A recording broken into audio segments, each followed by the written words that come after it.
What if you woke up tomorrow morning to learn that your brand had been featured as product placement in a wildly popular television show? Good news, right? Free PR. You didn't even ask for it. Now, what if you learned that that product placement was used in the plot line of a story that killed off a beloved main character of that show? Less fun, right? And what if you realize that your customers, they love this show. They never, ever miss an episode. And they were so compelled by this story, and they were so devastated at the fact that their favorite character got killed off by your brand, that while you slept, there's been this social media storm of your customers and the general public voicing their grievance, their distress, their anger against your brand, so much so that when you wake up, the story is trending, it's gone viral, and your customers are so upset against your brand for a fictional show, a fictional plot line, killing off a fictional character, that they've collectively decided to boycott your brand indefinitely. And you wake up and you realize that because it's trending and because it's gone national, the news media has picked it up, and your inbox and your voicemail is flooded with inquiries that are waiting for you to respond to because the media wants to know if you knew that you were going to be responsible for this fake character dying. And then you realize that your employees love this show too. And while they may not have this irrational sentiment towards the fact that the brand killed off this character, they still were emotionally compelled by the story that they love, and they're still devastated at the fact that their favorite character died off. And they hate the fact that their brand was a part of it.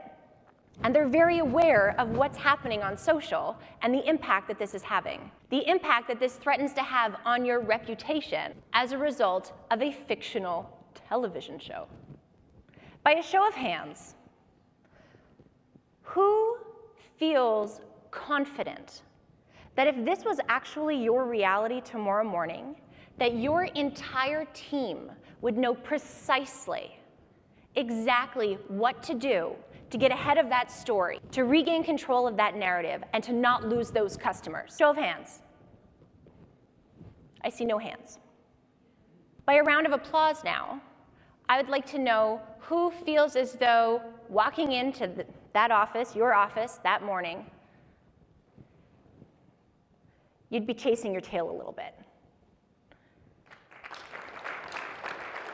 This is a wildly crazy scenario, right?